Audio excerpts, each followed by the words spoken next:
The secret behind secret societies. Obviously, the secret behind secret societies is a secret that people don't want to spread abroad.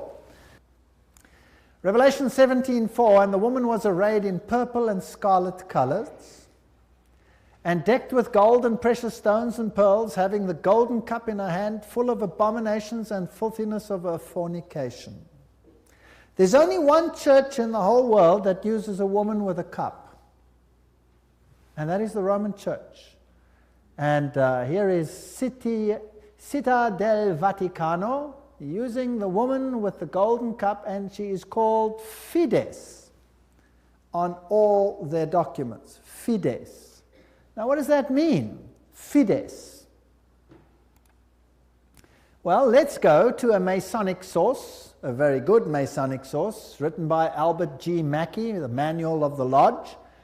Albert Mackey was a 33-degree Freemason. It'll become clear as we go through the lectures what this means. And he says, the right hand has in all ages been deemed an emblem of fidelity, and our ancient brethren worshipped deity under the name of Fides, or fidelity, which was sometimes represented by two right hands joined, and sometimes by two human figures holding each other by the right hand. Numa was the first who erected the altar to Fides, under which the name, the goddess of oaths and honesty, was worshipped. So it means honesty and fidelity, but it is also an image of a female deity. Now, Revelation 17 verse 5 calls this institution the mother of prostitutes. In Revelation 18 verse 7, she says, I sit as queen, I am not a widow, and I will never mourn.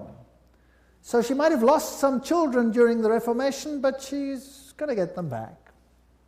I am, and there is none beside me. I will never be a widow or suffer loss of children. She's going to control the world in a spiritual sense. That's what this power says. Now, it's interesting that the Vatican has just recently, September 5, 2000, issued this encyclical, Dominus Iesus, where she says, other churches are no sisters of ours, the Vatican insists. It must always be clear that the one holy Catholic and Apostolic Universal Church is not the sister, but the mother of all the churches. Cardinal Ratzinger said that. He's the head of the Inquisition. They don't call themselves the Inquisition anymore. They call themselves the Congregation for Doctrine and Faith. But it's the same thing. It's even in the same building.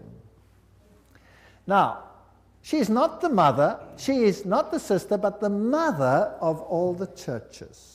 That means all the other churches are subject to her, right or wrong. That's what she says. Now in Revelation 13 verse 1 and 2, speaking about the same power, it says, and the dragon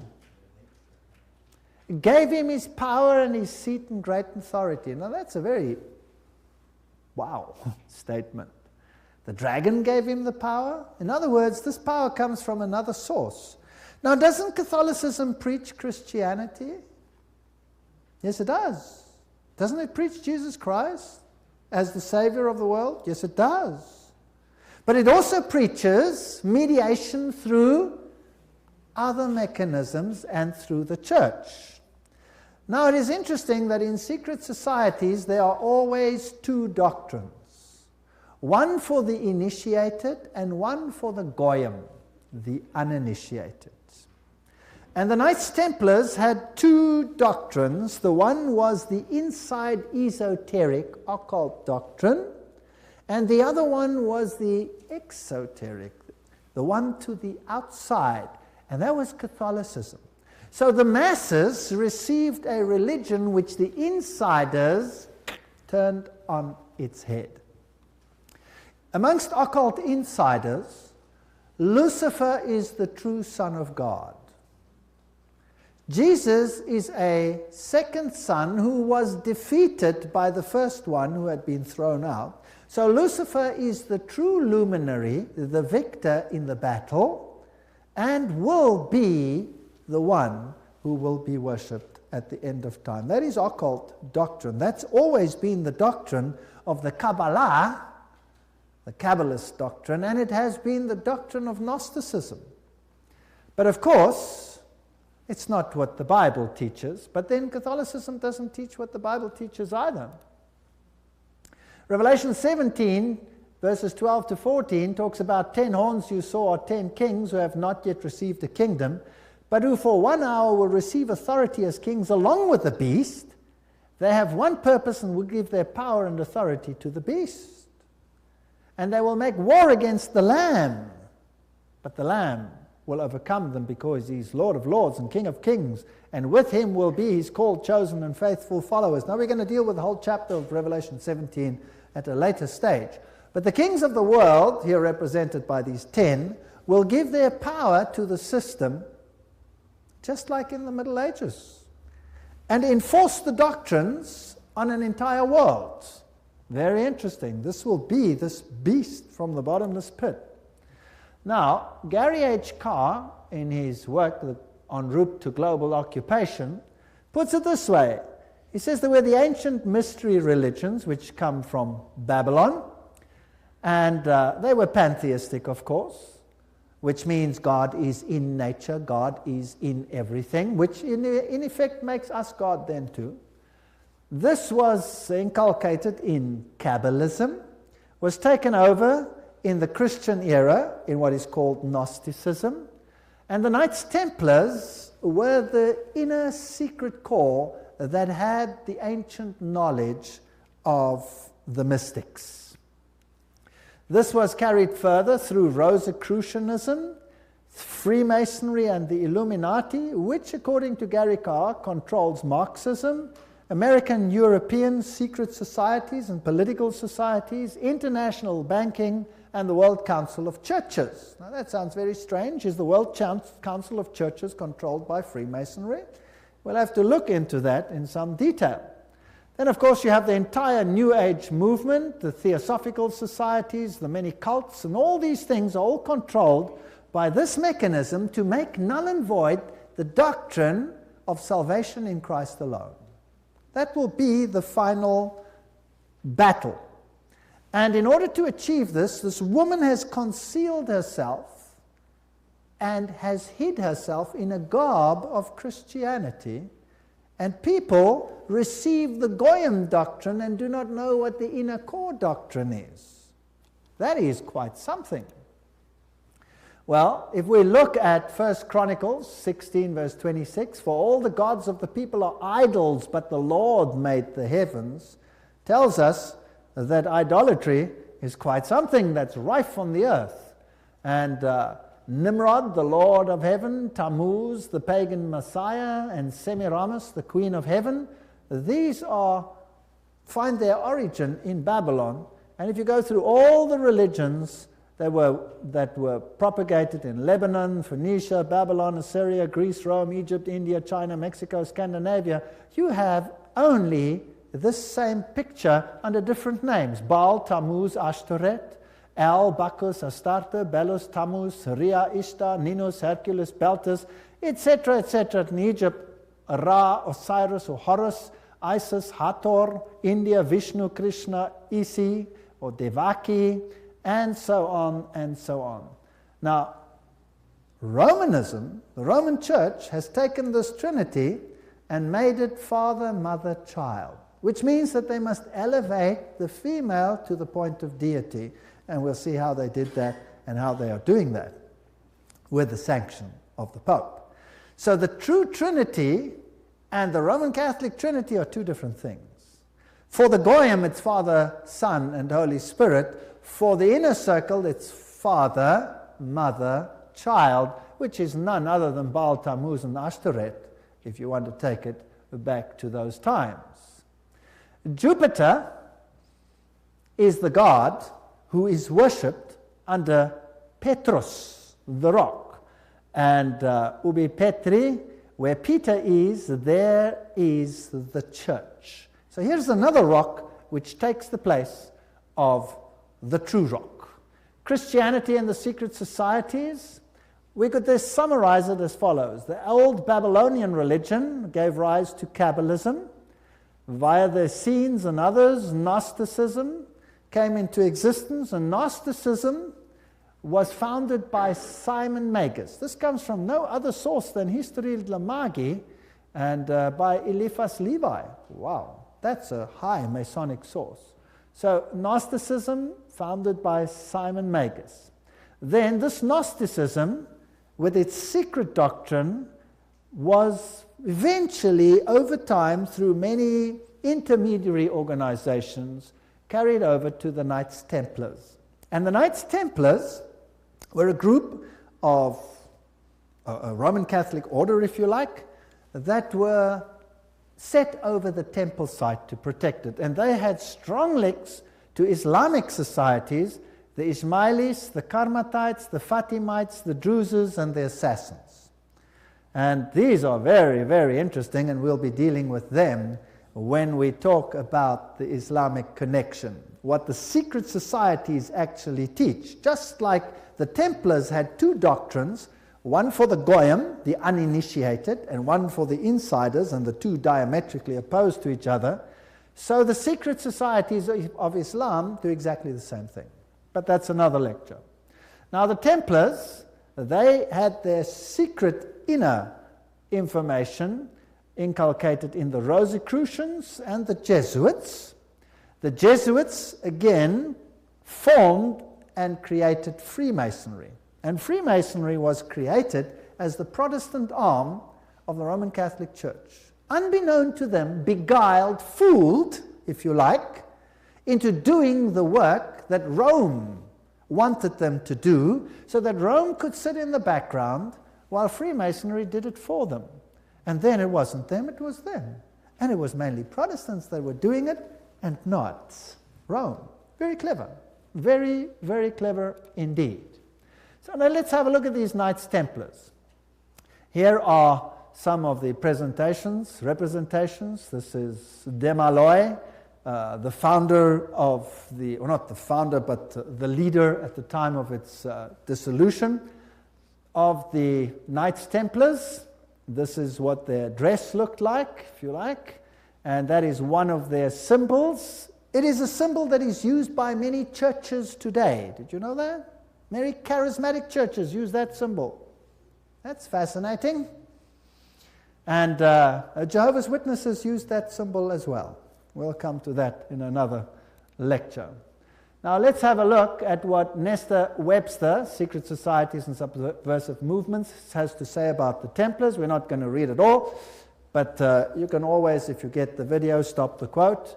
In the year 1118, 19 years after the First Crusade ended with the defeat of the Muslims, the capture of Antioch and Jerusalem, these groups were founded that were eventually established as the Templars, and they presented them with a house near the site of the Temple of Solomon, hence their name, Knights Templars. And they became very famous and a very powerful order which controlled all the finances, the financial world. They were the banking elite of the world, if you like. And then in the year 1128, the order was sanctioned by the Council of Troyes and by the Pope. It was a Roman Catholic order within the church. Now, some years later, October 13, 1307, this order was officially brought to an end by the King of France because it had come to light what they were doing, so it was said. The King of France, Philippe le Bel, had the Templars arrested, and the date was Friday the 13th, October 1307, and since that day, Friday the 13th is a day of bad luck for the entire world. And the charges brought against them were: the ceremony of initiation into the order was accomplished by insults to the cross and the denial of Christ, and gross obscenities. Gross obscenities. There were all kinds of things reminiscent of Sodom that had to take place there. The adoration of an idol, which was said to be the image of the true God, and that was Baphomet, this symbol over here of the androgenic male-female deity. The omission of the words of the consecration of the Mass, the right that the lay chiefs amongst themselves giving absolution, and authorization of unnatural vice. So they had to to curse the cross, trample upon Jesus, swear allegiance to Baphomet, and sanction this with unusual vice. That's a pretty serious crime in those days, so he was sentenced to death. But the order actually didn't disappear. The Pope was very reluctant to say that it was so. Masonic ritual includes references to the Knights Templars. For example here, Secret Societies and Subnervous Movements says, several knights who had set forth the rescue of the holy places of Palestine from the Saracens formed an association under the name of Freemasons, thus indicating that their principal desire was the reconstruction of the Temple of Solomon. And you hear a lot about the reconstruction of the Temple of Solomon today, and the story of Israel and all those interesting things. Now let's go a little bit into some of the history. I'm taking you to this beautiful palace. Where do you think it is? It's in Jerusalem. And it's Notre Dame Vatican. And this is where the Pope has his representation in Jerusalem. It's a palace for a king. There's the Vatican flag flying outside. And there's even a whole lane where you have some interesting papal artifacts. Now in Jerusalem, I went to look up the site of the Knights. And here is the Knights Palace, the Latin Patriarchate. This is where the Knights Templars originally had a site, and the Knights of the Papacy now control this area. This is their symbol that they use. That is also the Knight's shield, which is used by many religions today. The Rema Church uses that symbol, for example. These are the eternal warriors. That is the symbol that they use. There they kiss the Pope or the Patriarch's ring. They are knighted just like knights, and they knight highly prominent bankers and individuals such as that. Inside this church, you have, of course, the statue of Jupiter as Peter. Notice that the foot is well kissed. And I didn't want to kiss the foot, so I just stood there. And it is a very important church because both Pope Paul VI and Pope John Paul II visited this church, which is, of course, highly symbolic, and there are the plaques. And the Latin Patriarch, the Knights Palace. If you go inside, there's this interesting altar. And as you look at the altar, you'll see certain figures over here. This one over here is very interesting. Let me get it a little bit closer. And what do you see? You see the double-headed eagle, which is also the symbol that is used in Freemasonry. So there it is on the altar of the knights. And what is there on this side? Two swords held like a compass. Fascinating. So there are many, many Masonic figures in here. The tail feathers and the feathers of the eagle, very reminiscent of what you have, for example, on the back of the dollar, and all those other interesting symbols of the circle with the triangle and the sun around it. And the inheritor of the Templar nuance are the Jesuits. Now the Jesuits, of course, are the ones who behind the scenes control many things. They were founded on the 15th of August, 1534 by Ignatius Loyola and were sanctioned by the Pope on the 27th of September, 1540. So they were created, as it were, to stand against the Reformation. They were designed to destroy the Reformation. Loyola wanted the order to be champions of Catholic unity, and of course submission to Christ's vicar, the Pope, was absolutely essential. Here you have the institution of Loyola's organization by the Pope on this particular day, and there are some interesting analogies which we will find here. Here, for example, there's considerable analogy between Masonic and Jesuitic degrees. And the Jesuits also tread down the shoe and bear the knee because Ignatius Loyola thus presented himself at Rome and asked for the confirmation of the order. Now, who existed first? Freemasons or the Jesuits? The Jesuits existed first, of course. They were to obey as a corps, there a cadaver. The reconstitutions repeat 500 times that one must see Christ in the person of the general, and even if God gave you a dog, you must obey him as though he were Jesus Christ himself. Loyola's statue in a Jesuit retreat, Loyola in vision, the Society of Jesus constituted in the Chapel Notre-Dame, Notre-Dame, 1534, now the Chapel of the Sacred Heart in Paris. Many, many occult incrustations. And this is the famous Jesuit oath that each Jesuit makes when he becomes a Jesuit. Now, it'll tell us something about the character of the Jesuits. There it says, I, and he fills in his name, in the presence of God and all the saints and all these things, swear that His Holiness the Pope is Christ's vice-regent and is the true and only head of the Catholic Universal Church, etc. It also says here that this power was given by the Savior, Jesus Christ. He has power to dispose heretical kings, princes, states, commonwealths, governments, all being illegal without his sacred confirmation, and that they may safely be destroyed. So a Jesuit swears that if a government is not subject to Rome, it can be what? Destroyed. I further declare that I will help and assist and advise all or any of His Holiness's agents wherever I shall be, and do my utmost to extirpate the heretical Protestant or liberal doctrines. Liberal doctrines are doctrines where you decide what you believe. You take the liberty of making your own choice rather than allowing the Pope to do it for you. And that will be destroyed, and all their pretended powers. And that it doesn't matter where you send me in the world, I will obey. And I promise that I will have no opinion of my own. I will obey like a corpse. And I will make war, secretly or openly, against all heretics, Protestants, and liberals, as I am directed to do, to extirpate and exterminate them from the face of the whole earth. I will spare neither sex, age, nor condition, and I will hang, waste, boil, flay, strangle, bury alive these infamous heretics, rip up the stomachs and wombs of their women, crush their infants' heads against the wall in order to annihilate forever their execrable race. That's quite a nice Christian promise, would you agree? Very Christian promise. Did they do it? Well, the Waldenses, they smashed the children's heads against the rocks to make the parents rescind.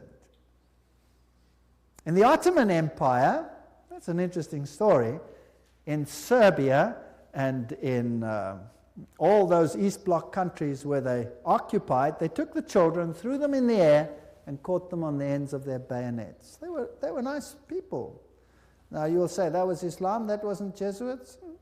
Well, debatable. We'll talk about it another time. And if I cannot do it openly, I will do it secretly. So that is what a Jesuit swears.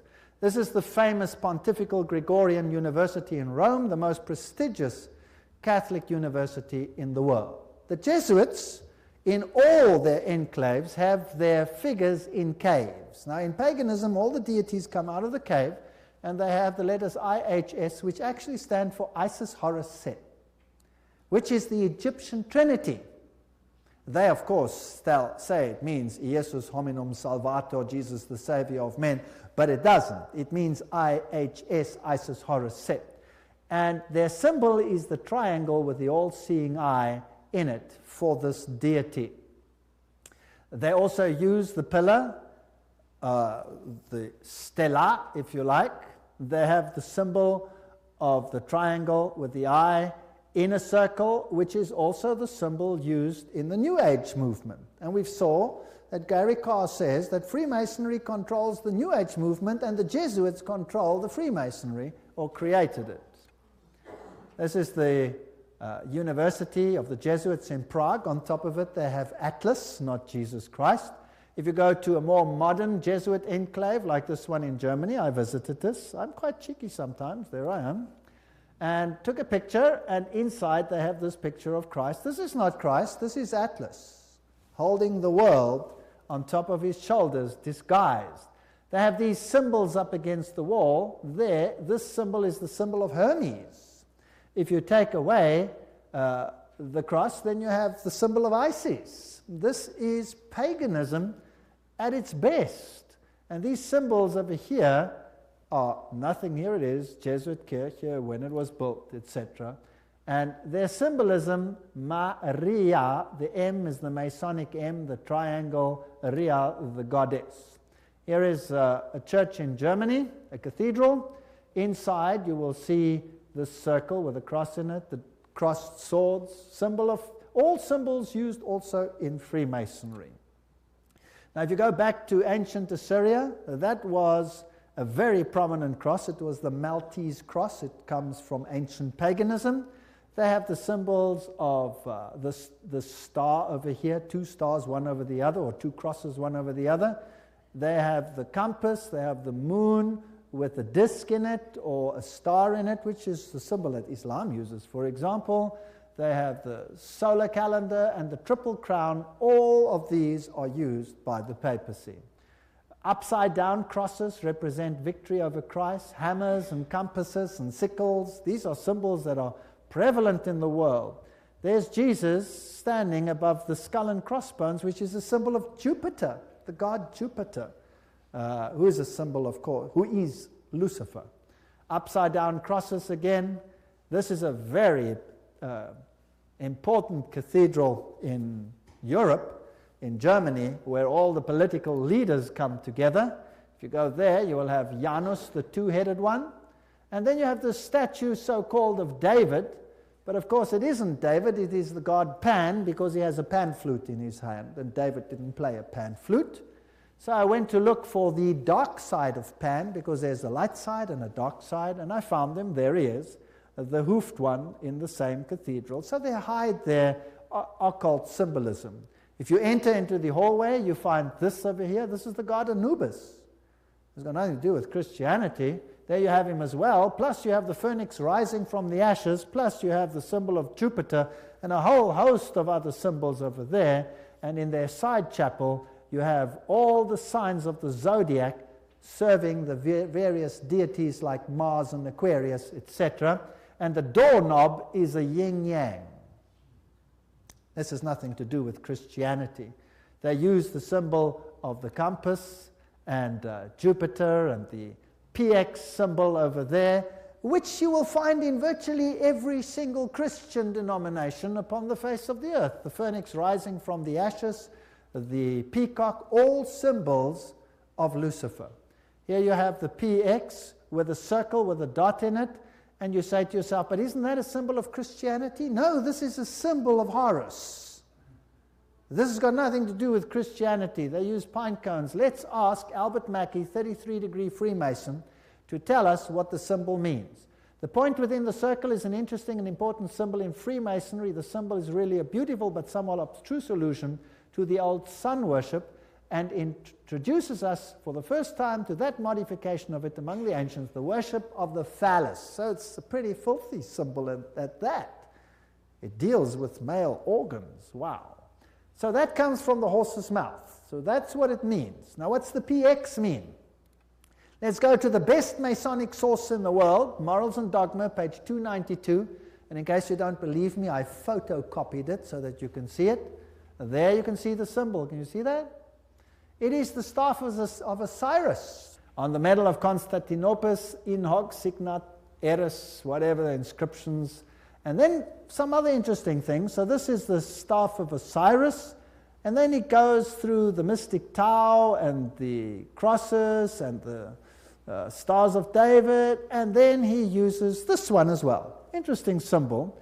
He says the vestment of the priest of Horus were covered with these crosses. That's a Maltese cross. Remember that I showed it to you on the Assyrian king? Now, who wears that on his vestments? Well, let's have a look. Oops, there it is. Who's wearing it? The Pope is wearing it. So what is he? He must be the priest of Horus.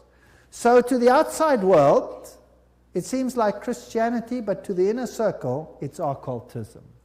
On the floor of the cathedral in London, you have the tricolour, which is the triple yin-yang. And what does that mean? Well, let's go and ask the sources themselves. Celtic version of the yin-yang. That's what it is. The tricolour, the sea, good luck, cauldron, Celtic goddess, the goddess of wisdom and witchcraft. Who was enthroned in the French Revolution? Goddess of reason. witchcraft, reason, all these things, same deity. On the floor of the same cathedral, you find the mystic Tau. What does the Tau represent? Let's ask another Mason, Ward.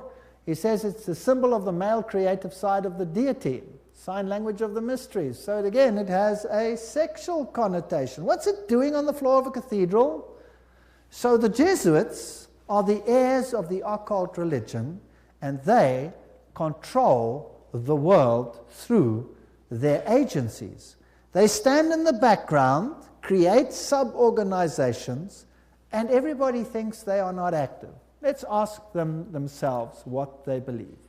Here is the history of the general of the Society of Jesus. These are all the generals, starting with Ignatius Loyola. They're all listed down there. We don't have to go through them all the way through to the present one that rules now, whose name is Peter Hans Kolvenbach. Nice German name. It's interesting that the Germans are very prominent in this.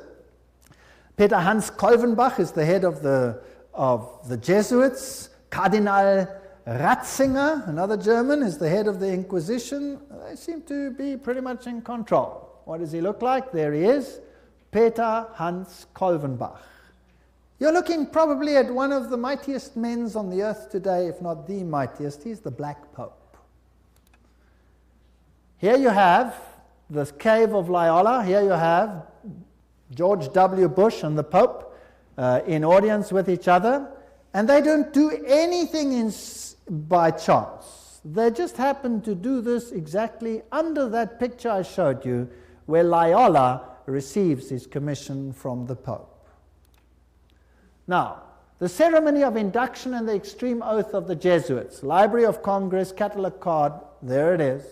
You have been taught to insidiously plant the seeds of jealousy and hatred between communities, provinces and states that were at peace, and incite them to deeds of blood involving them in war with each other, and to create revolutions and civil wars in countries that were independent and prosperous, cultivating the art and the sciences and enjoying the blessings of peace, to take sides with the combatants and to act secretly in concert with your brother Jesuit, who might be engaged on the other side, but openly opposed to that with which you might be connected, only that the church may be the gainer in the end, in the conditions fixed in the treaties for peace, and that the end justifies the means.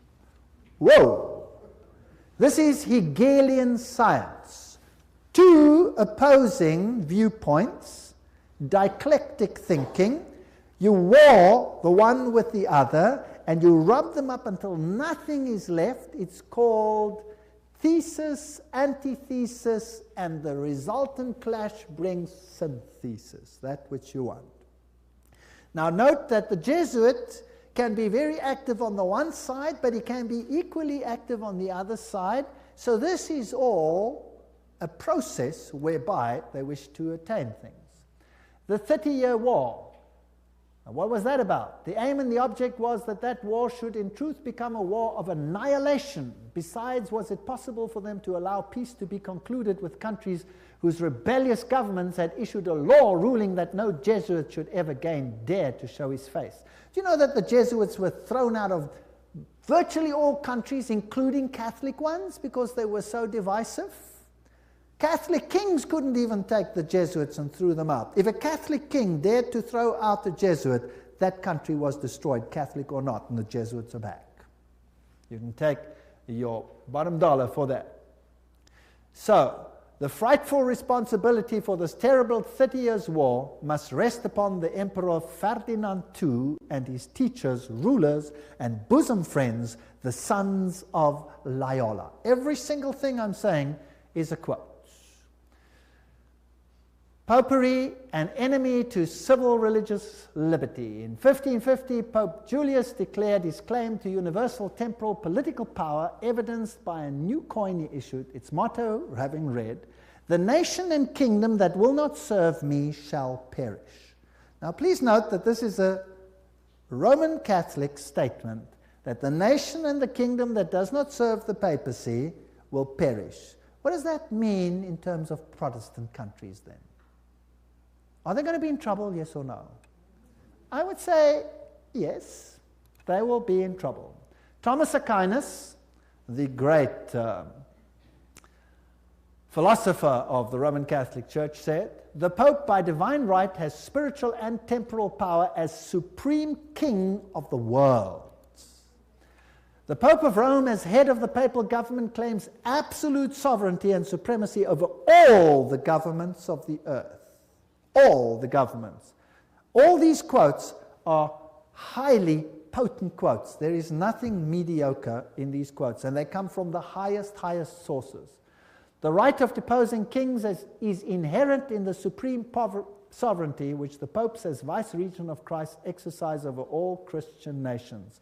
Cardinal Henry Manning, 1892, he was Archbishop of Westminster. So, he is in control of all nations of the world. Now, it's interesting that the Bible tells us that these words were put on the Christ's cross at the crucifixion. Jesus of Nazareth, the King of the Jews. You read that in John 19:19. But the Roman Catholic crucifix has the words "INRI" written on it. Now, if you look it up in Webster's dictionary, it means Jesus Nazarenus Rex Iuderum.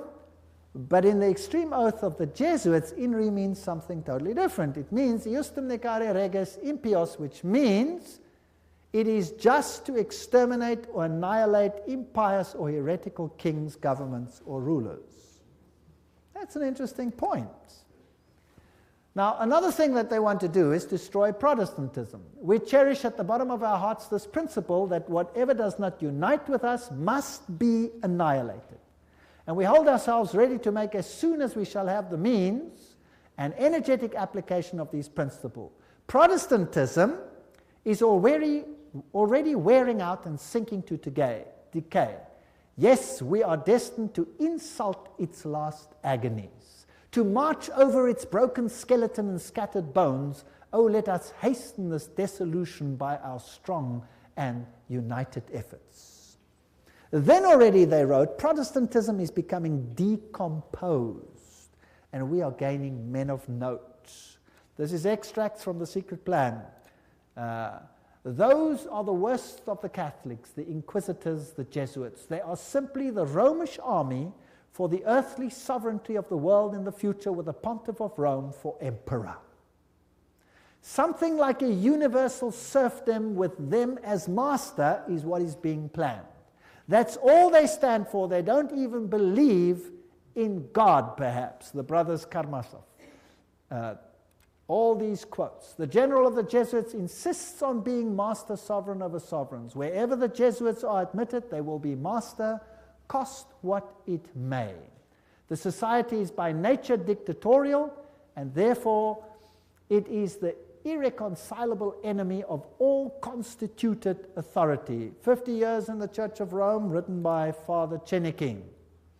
Ignatius Loyola says himself, the power of the general will be so unlimited that should he deem it necessary for the honor of God, he shall even be able to send back, or in another direction, those who have come direct from the popes.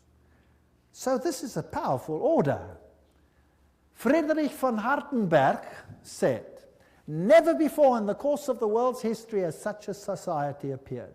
The old Roman Senate itself did not lay schemes for world domination with greater certainty of success. They want world dominion, with the Pope enthroned as the universal ruler. The Roman Catholic Lafayette said, it is my opinion that if the liberties of this country, the United States of America, are destroyed, it will be by the subtlety of the Roman Catholic Jesuit priests, for they are the most crafty, dangerous enemies to civil and religious liberty. They have instigated most of the wars of Europe. These are prominent people speaking. Morse, he's the founder of the Morse Code, the inventor of the Morse Code. He said, and who are these agents? They are for the most part Jesuits. An ecclesiastical order proverbial through the world for cunning, duplicity, and total want of moral principle, an order so skilled in all the arts of deception that even in Catholic countries, in Italy itself, it became intolerable and the people required its suppression. That's another prominent man. Archduke Maximal Francis said, They have so constantly mixed themselves up in the court and state intrigues that they must in justice be reproached with striving after universal dominion. And we could go on and on and on. This is a very interesting one. This is Michelangelo Tamburni, 1720. This is the Jesuit of the general of the Jesuits, the general speaking to the Duke of Brancas, and he said the following: "See, my lord, from this room I govern not only Paris but China. Not only China but the whole world without anyone knowing how 'tis managed." Interesting. This is what the Jesuits themselves had to say. The Pope's confessor has to be a Jesuit. And the Pope himself has to come to a Jesuit to confess. The Vatican Empire, everything I say is a quote. This here is Jean-Baptiste Janssen. He ruled from 1946 to 1964, and he looks like a charming gentleman, very cheerful. But nevertheless, you can see that this photograph was taken from the Saturday Evening Post, 1959, and this is what he is in command of. And now we will want to deal with these issues in the next session. He controls the following secret societies: the Sovereign Military Order of Malta, so he is in control of the Knights of Malta; the Scottish Rite Shrine of Freemasonry; the Order of the Illuminati; the Knights of Columbus; the Knights of the Ku Klux Klan; B'nai B'rith, the Nation of Islam and its private army called the Fruit of Islam; the Mafia Commission, Opus Dei, along with a host of lesser brotherhoods. So each one of those secret societies is controlled by the Jesuits. Persecution of the Catholic Church in Germany has been directed only against those elements which did not entirely submit to the ever-increasing centralization of authority in church and state. So sometimes it looks as if even the Catholics are suffering, but only those Catholic groups that are not totally submissive to this system will be subjugated. Some Catholic orders were actually opposed to the Jesuits. They were killed, they were wiped out. In the French Revolution, the Dominicans had taken over the Inquisition from the Jesuits. Boom, they were zapped. And the Jesuits took it back. Its objective was, and is still, to destroy the effects of the Reformation and to re-establish the Holy Roman Empire of the German nation. A greater Germany, in other words, must be made again the center of a revived Holy Roman Empire. Leo H. Lehman, 1942, an American historian, said that. Isn't it fascinating that the Russian president, or a Russian president, let me put it that way, and many political leaders have given the assurance that Germany will once again play a greater role in the new Europe today. Isn't it also fascinating that it was a Jesuit priest, Father Stempfler, and not Hitler, who wrote Mein Kampf? In fact, you can read it on Mein Kampf itself. Now, the SS used this symbol of the skull and crossbones. What was that a symbol of? Do you remember? It was the symbol of Jupiter, the god Jupiter, the god of death. It's also the symbol of Osiris, who was the god of death. Anubis is just another form of Osiris. He is the god of death. He's the god of the dead. But Jesus says, I am the God of the living. I am not the God of the dead. I'd rather serve the God of the living. The SS was organized by Himmler according to Jesuit order principles. The rules of service, spiritual exercises prescribed by Ignatius Loyola constituted a model which Himmler strove carefully to copy. Absolute obedience was the supreme rule. Every order had to be executed without comment. Every single statement is being read from a reputable source. Again, in that wonderful book, The Great Controversy, we get an idea of the Jesuits. Throughout Christendom, Protestantism was menaced by formidable foes. The first triumphs of the Reformation passed, Rome summoned new forces hoping to accomplish its destruction. At this time, the order of the Jesuits was created. Notice what this quote says. The most cruel, unscrupulous, and powerful of all the champions of popery, cut off from every earthly tie and human interest, dead to the claims of natural affection, reason, and conscience, wholly silenced, they knew no rule, no tie, but that to their order, and no duty but to extend its power. We don't have to read the whole quote. But they made it their business to destroy Protestantism. The Jesuit order therefore stands before us as the embodiment of a system which aims at temporal political domination, and that over the whole world. You will say to me, surely China will not be subject? Well, we already read a quote by the Jesuit general himself where he says he controls China. Who controls communism? The Jesuits created it, and therefore they controlled it. They practiced it in their South American examples where they practiced it before they instituted it. Very interesting.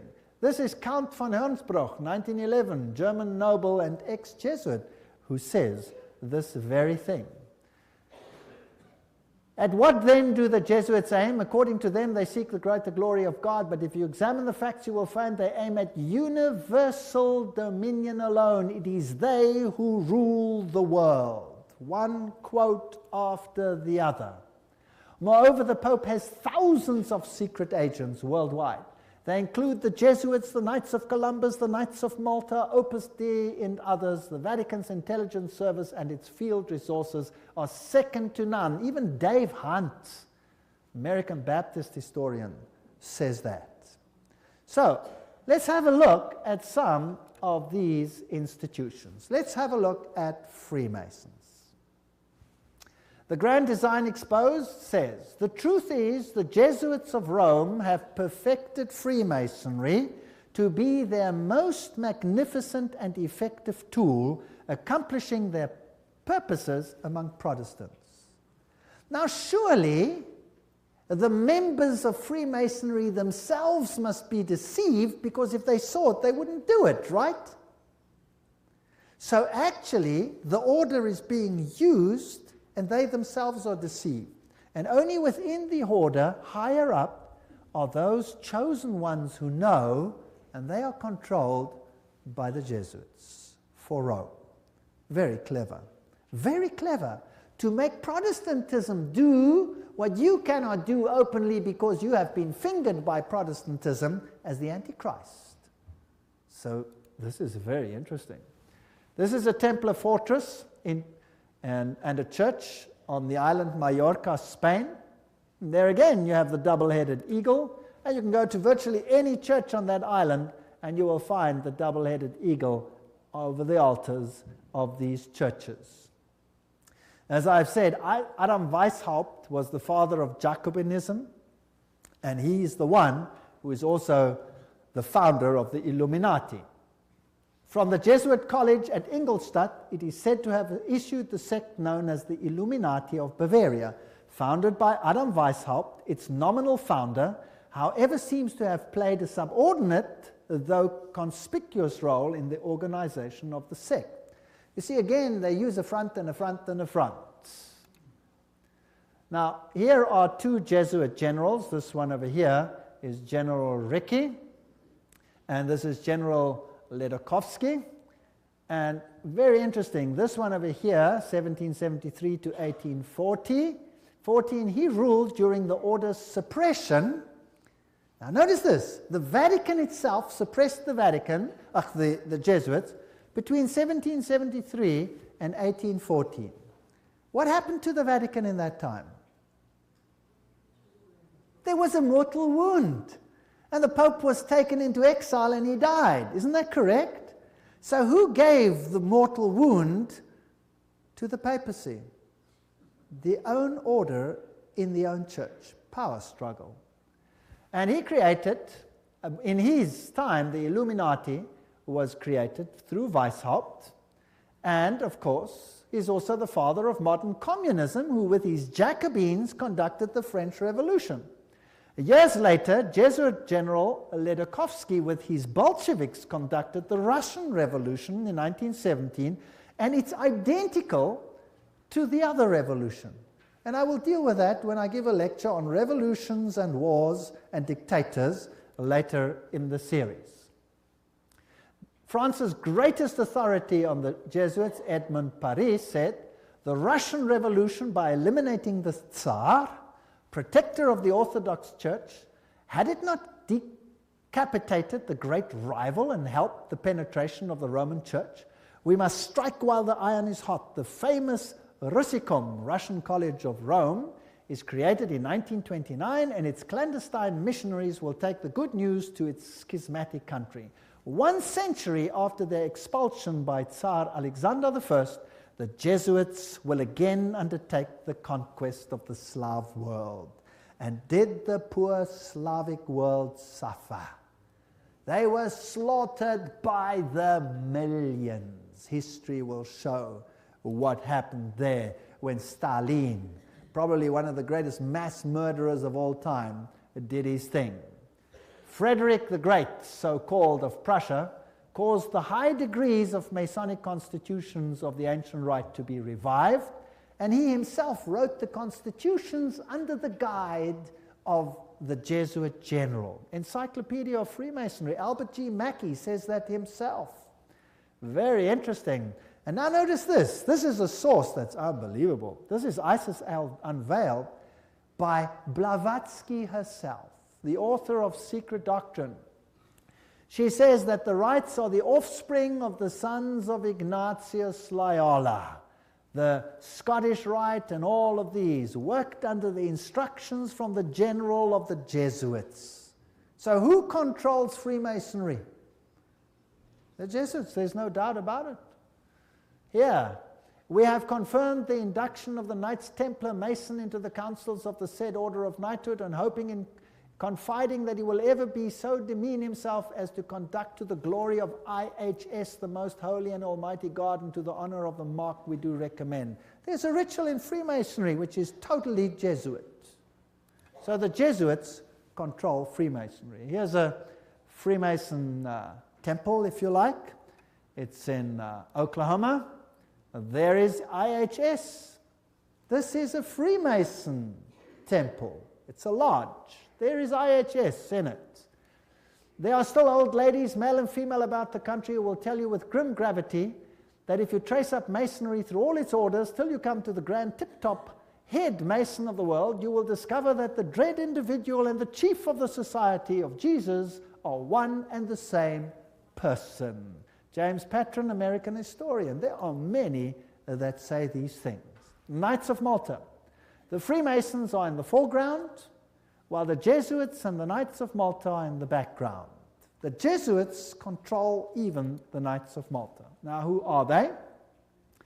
Well, they are headquartered in Rome, these knights. They used to be on an island, but besides that, they used to be a military order. They are still a military order. They are knights. They control the banking of the world, the industry of military complexes of the world. They oversee Chase Manhattan Bank with all its branches. They rule all the intelligence communities, the KGB, the CIA, and all of these things to restore the Dark Ages. Everything I'm saying is a quote. I'm saying nothing. Don't accuse me of saying anything. I'm just reading. Who are they? Well, here's the head of the Knights of Malta at the moment in America. Well, he's dead now. This is Francis Joseph Cardinal Spellman, Cardinals of New York. And their headquarters is St. Patrick's Cathedral, the diocese of the Archbishop of New York. There are the various ones. Here's Terence Cardinal Cook. Then was Cardinal O'Connor, and currently Cardinal Archbishop of New York, Edward M. Egan. Now let's have a look who the members of the Knights of Malta are. That should be interesting. Some past, some present. General Alavena, George Anderson, Angleton, Azru, Bertie, Bobs, Bonaparte. Does that name ring a bell? Borges, Bradley, Brady, Pat Buchanan. Does that name ring a bell? James Buckley, Prescott Bush, does that ring a bell? Frank Capra, William Casey, does that ring a bell? CIA, Cisnero, Cooks, Coughlin, Loach, Giscard d'Estaing, does that ring a bell? President of France, Bill Donovan, Alan Dulles, Avery Dulles, Edward Egan, that's of course the Cardinal himself, Franz Egon, John Farrell, Flanagan, Flynn, Gelly, Galen, Gorman, Grace, General Alexander Haig, does that ring a bell? Otto von Habsburg, wow. Conrad Hilton, Heinrich Himmler, he was Knights of Malta. J. Edgar Hoover, FBI, CIA fame. Joseph Kennedy, Ted Kennedy, Larkin, Lehman, Lorenzo, Luce, Henry Luce, founder of all the great magazines and Time magazine and all of them. Great publishing magnate, MacDonald, Manhattan, you name them, all of them. O'Neill, Otis, Franz von Papen, the legate who worked with Adolf Hitler, Perón, Rocco. The list goes on and on and on. Frank Shakespeare, Martin Shea, even Frank Sinatra was a Knight of Malta for interest's sake. So there are prominent men who are Knights of Malta. Now what about the Knights of Columbus? The founder of the Knights of Columbus is Father Michael McGivney.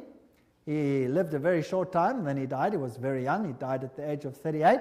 There is their emblem, and this is their official home webpage. You can just take it straight off, and you can see something fascinating. What is that? Hello? Do you remember what it is? A little bundle of rods that you also found in the French Revolution right there in the Manifest of Human Rights. What is it? Fasciae. And they've got a wreath around them. What does that mean? All power in one man. Who will that man be? Who do the Knights Columbus, founded by a Roman Catholic priest, want to see the power vested in? The Pope, of course. The Knights of Columbus, founded at New Haven, Connecticut, 1882. Then it was already considered 300,000 strong. Only Roman Catholics are eligible. It is initiative to service in 4 degrees. It's the heart and soul of politics. You cannot get into politics if you don't have the stamp of approval of these guys. The fact is well known to political machines and non-Catholic politicians whose candidates must receive the approval of Rome and the Knights before they dare nominate them for either dog pound or presidency. The Knights of Columbus' principal business is politics, a Jesuitical politics. A menace to the nations, Jeremiah Crowley, is the quote. These are serious accusations. There they are, with their fasciae, which will become clearer as we go on, and we can see where we are heading. For today, Rome considers listen to this. Today, Rome considers the fascist regime the nearest to its dogmas and interests. We have not merely the Reverend Jesuit Father Coughlin praising Mussolini's Italy as a Christian democracy, but their official magazine, which is Civiltà Cattolica, this is the official Jesuit magazine, says, this is the house organ of the Jesuits, says, fascism is the regime that corresponds most closely to the concepts of the Church of Rome. This is scary. Have you noticed lately that there is more and more control? Have you noticed some of these things? Have you noticed that you are being treated more and more like someone who has to bow 20,000 times before the powers? Then there is the organization Opus Dei. Is a semi-secret religious lay order with paramount objective is total support of the papacy. And these people walk around with clamps that tear into their flesh so that they have constant pain with every movement to remind them of their obligation. And they have high members, like presidents, for example, of Portugal is an Opus Dei member. Then we have the Skull and Bones organization. And who are they? Well, they have this interesting skull and bones. What does it represent? You know that by now. Jupiter. And they have the number 322. If you look up Genesis chapter 3, verse 22, you will find, now man has become like one of us, knowing good and evil, raising man to the level of deity. This is Yale University, the place where they are. Now let's consult one of the greatest authorities on skull and bones. That is Anthony Sutton. Let's ask him who he is. Educated at the Universities of London, Göttingen, California, former research fellow at the Hoover Institute, Stanford University, as well as economics professor of California State University. He had the guts to speak out and write a book, and it cost him dearly. But nevertheless, let's quote him. There is the book, Anthony Sutton, America's Secret Establishment, an Introduction to the Order of Skull and Bones. So that I don't say it, let's quote it. Skull and Bones, it's over, it's Bush. Bush won the election. Let's watch this video. Yale University, the scions of America's first families confess their sexual exploits from a gruesome coffin. In a smoke-filled room, a handful of power brokers manipulate the global economy. These are the purported activities of some of America's secret societies, groups with names like Bilderberg, Skull and Bones, and the Trilateral Commission. The Skull and Bones Society is founded in 1832 by 15 seniors at Yale University in New Haven, Connecticut. They establish a secret society with rules and rituals that remain unchanged to this day. The Skull and Bones initiation ceremony is said to be held in April in the tomb's basement. One distinguished member serves as master of ceremonies. Once enrobed, he is known as Uncle Toby. The shortest senior is appointed Little Devil and dons a satanic costume.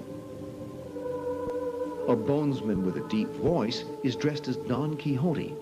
Another is dressed as the college's founder, Elihu Yale. Still another is given papal vestments. It would all be funny if it weren't for the fact that among the former bonesmen are 3 presidents: William Howard Taft, George Bush, George W. Bush, numerous senators and ambassadors, industrialists like William Whitney, CIA agents, State Department officials, and publishing magnate Henry Luce. Absolute secrecy is also required. In his 1999 autobiography, George W. Bush devotes just one sentence to his membership in Skull and Bones. Quote, "My senior year, I joined Skull and Bones, a secret society so secret, I can't say anything more." The secrecy, according to some researchers, is there to protect the fact that Skull and Bones funnels its initiates into positions of power and influence. The best-known bonesman is ex-President George Bush, who, according to tradition, is supposed to avoid admitting he's a member. Mr. President, are you a member of Skull and Bones? American Journal got a similar response when we recently asked George Bush Jr., the governor of Texas, about his membership. Does it still exist? I mean, the thing is so secret, I'm not even sure it still exists. Okay, so you'll see that George W. Bush is a member. They lie in a coffin. They bow down before a papal figure, swear allegiance. They do all kinds of weird sexual things in a coffin, which I'm not going to explain what they do here. It's pretty vile. And these are the presidents of the most powerful countries in the world, and they belong to secret societies such as this. The order, what it is and how it began. Those on the inside know it as the order. Others have known it for more than 150 years as Chapter 322 of a German secret society. That is very important. In fact, this was discovered when they broke in and stole some of the papers at that institution. It is officially known as the Russell Trust of 1856, or as the Brotherhood of Death, because they serve the god of death, who happens to be Anubis, if you like, Osiris, if you like, or Jupiter. The American chapter of the German order was founded in 1833 at Yale University by General William Huntington Russell, And Taft, the only man to be both President and Chief Justice of the United States. Interesting. Now, the German order, what does this actually mean? The Illuminati had its origin at the University of Ingolstadt, and recruits were from the student Inkorps. Of course, they had to be students with high connections, sons of very high insiders. The order had its origin in Yale in 1833, but Skull and Bones is a chapter of a German secret society. So, which organization does it represent? Active members have enough influence to push their sons and relatives into the order, and there's significant intermarriage amongst the families, and they fall into major categories, two major categories. We find the old line, American families, second, families who occupy great wealth. When he's initiated into the order, he says, tonight he will die to the world and be born again into the order, as he will henceforth refer to it. The order is a world unto itself, in which he will have a new name, and 14 new blood brothers also with new names. Now, there's also a British chapter which was established at Oxford University and All Souls College, and the British element is called the Group. So the Skull and Bones is not the only one. You have the Group, and then you have a European order as well. So the Group links to the Jewish equivalent through the Rothschilds, the Inner Circle, and so there is a worldwide secret organization which has the highest individual in industry, government, all facets of life. And they actually are the most prominent rulers in the world today. And if they are a chapter of a German society, then they are the Illuminati. And George W. Bush said that there are 1,000 points of light illuminating the world at the moment. It's interesting that the order writes many constitutions. The members write constitutions. For example, Archibald MacLeish, who is a member of Skull and Bones, or was, he wrote the Constitution of UNESCO. Now, we're going to have to deal with UNESCO and find out what it's about. Churches, the Union Theological Seminary is under the control of Skull and Bones. A very interesting seminary. We'll deal with these in more detail in another lecture. Major establishment of law firms, communications and industry, the Federal Reserve, and all of these are controlled by the order.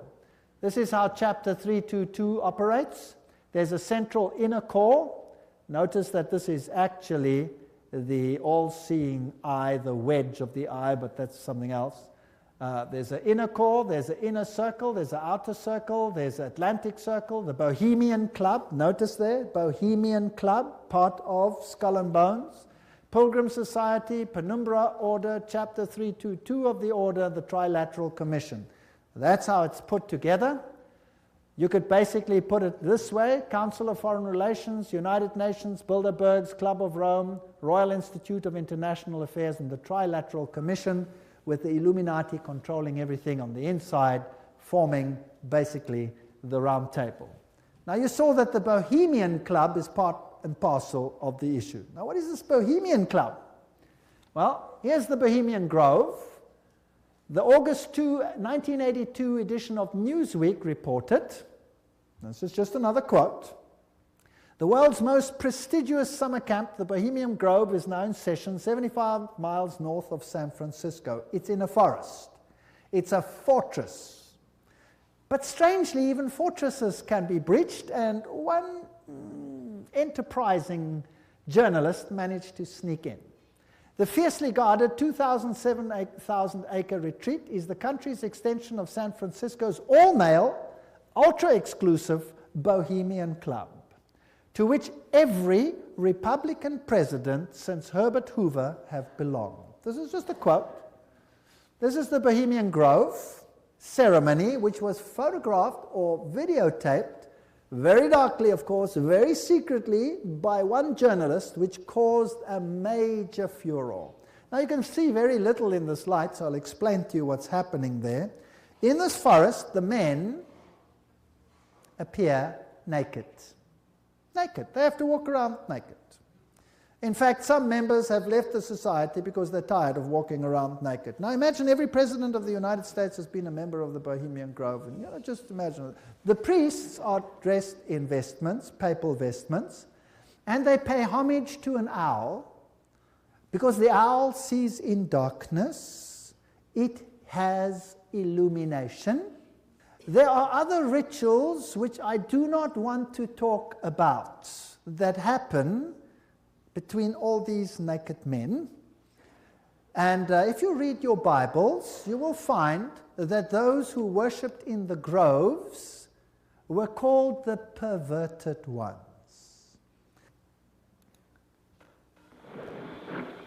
There's the papal vestment. Is in his leafy temple. Let all within the grove be reverent before him. Lift up your heads, O ye trees, and be ye lifted up, ye everlasting spires. For behold, here is Bohemia's shrine, and holy are the pillars of this house. There's the owl. For beauty is eternal, and we bow to beauty everlasting. For lasting happiness, return to one alone, and she surrounds you now. Great nature, refuge of the weary heart. We bow to one alone, great nature. She is ever faithful. Other friends may fail, so must ye come as children. Little children that believe nor ever doubt her beauty and her faith.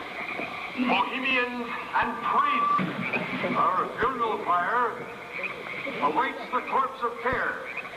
Prince of all mortal wisdom, Owl of Bohemia, we beseech thee, grant us thy counsel. Owl of Bohemia, grant us thy counsel.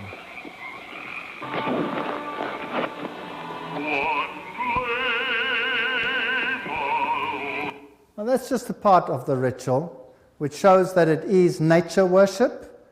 It is condemned in the Bible, and yet, who are the members? Let's continue. This is an article in Mother Jones, August 1981, volume 6, page 28, and reports who the prominent members were.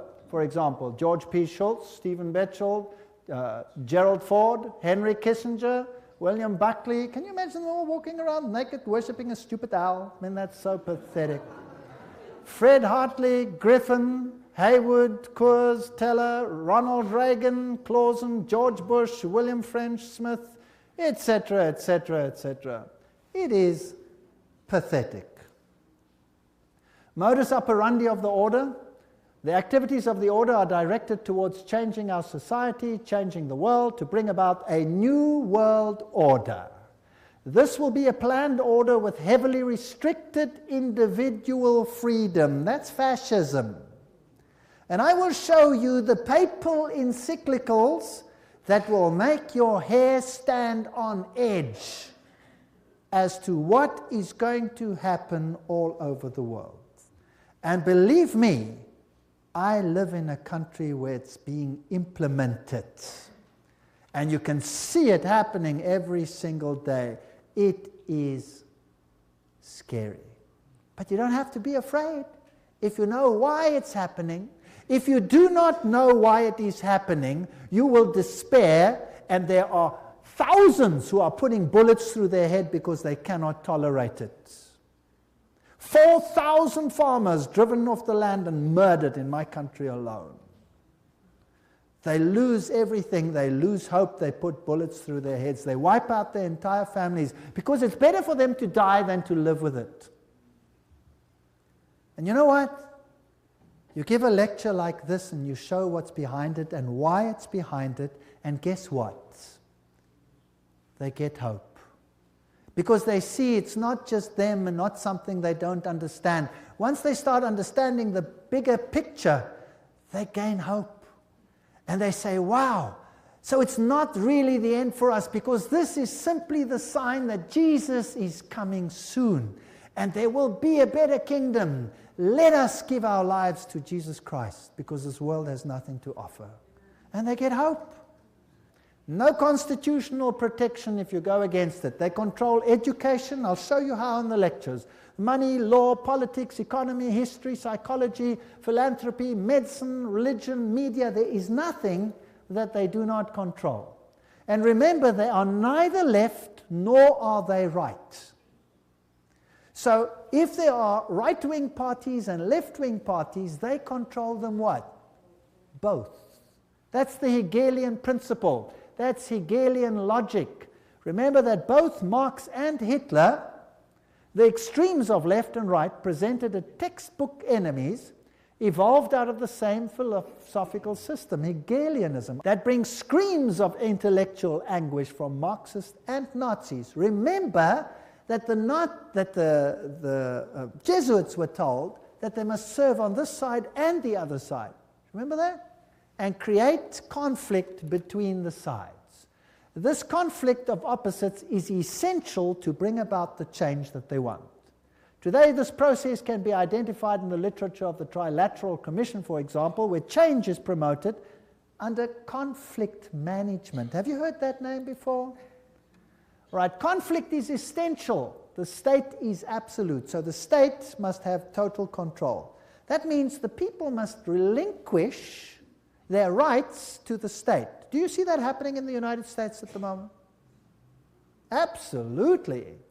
So the state requires complete obedience. An individual does not exist for himself in these so-called organic systems, but only to perform a role in the operation of the state. That's exactly what it was like under Nazism. Here's Hegel.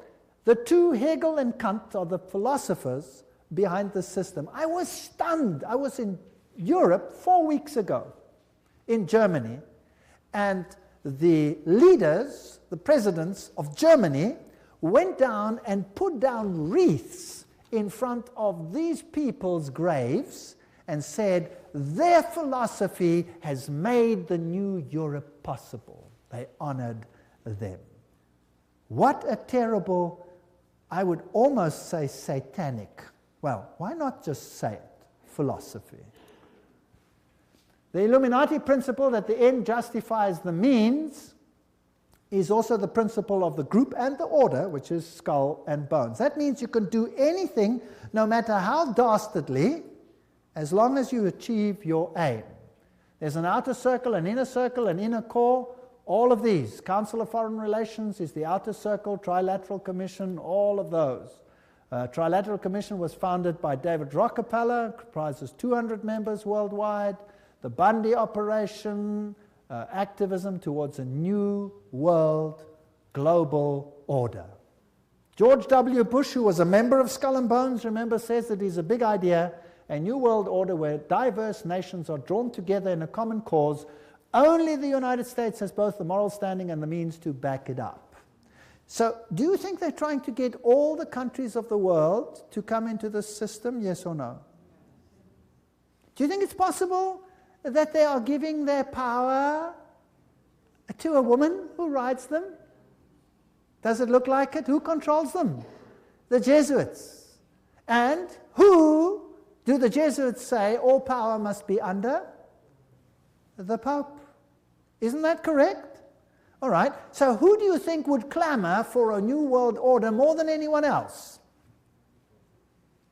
Maybe the Pope. Wouldn't that be interesting? Well, here he is, new international order urged for the sake of peace. When? January 3, 2004. His whole New Year's speech was dedicated to asking for the implementation of the New World Order. Vatican City, January 1, 2004. John Paul II started the new year by insisting that peace is possible and thus a duty, and he called for a new international order. CNN, what did that have to say? Pope calls for a new world order. Thursday, January 1, 2004. Vatican City, Pope John Paul rang in the new year on Thursday with a renewed call for peace in the Middle East and Africa and the creation of a new world order based on respect for the dignity of man and equality amongst nations. What did he say? This year, Pope John Paul directed his thoughts to the continuing conflict around the globe, but he stressed that to bring about peace, there needs to be a new respect for international law and the creation of a new international order based on the goals of the United Nations. He called for an order that is able to give adequate solutions to today's problems based on the dignity of the human being, this is human rights, on an integral development of society, on solidarity amongst nations, rich and poor, on the sharing of resources and the extraordinary results of scientific and technical process.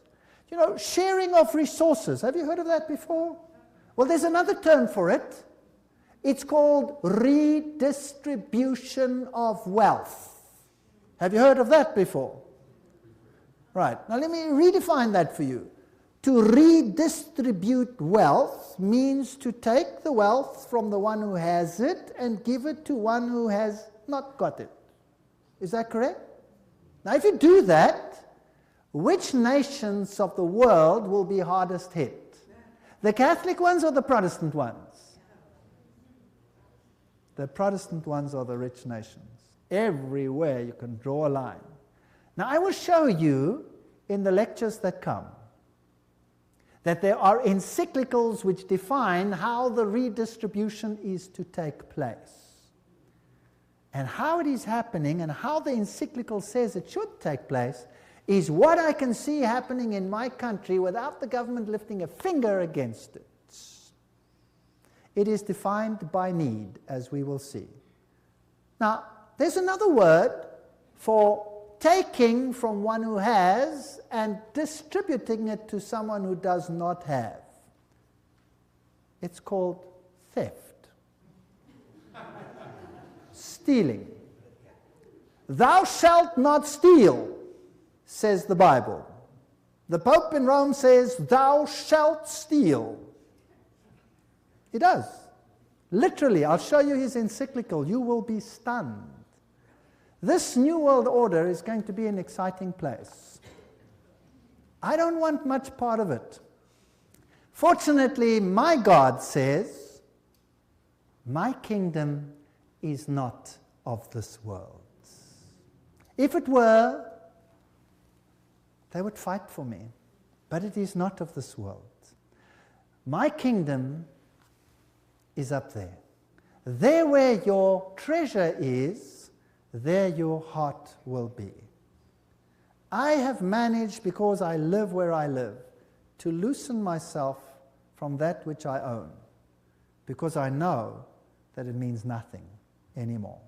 Do you know that in my country, if you go on a holiday, and you stay away for a while, and you come back, and your house is occupied, that you cannot put the new tenants out, even if the house is yours? Did you know that? Because they have need, therefore they have the right to take it, whether you own it or not. And this is not a joke, this is a fact. Scary. But who cares? I serve a God who has promised the most wonderful things, even temporal things, to those who serve him. Wonderful promises. I go to prepare a place for you, and I will come again to take you where I am also. In my Father's house are many rooms. I go. Actually, it doesn't mean rooms, it means mansions. God has prepared things for us which make this world sick by comparison. So let them have their kingdom, let them have their fun, because my God says this world will come to an end and the kingdom of God will reign forever and ever and ever. Don't miss the next lectures. We're now on a roller coaster ride that will take you to exciting places. Thank you for coming.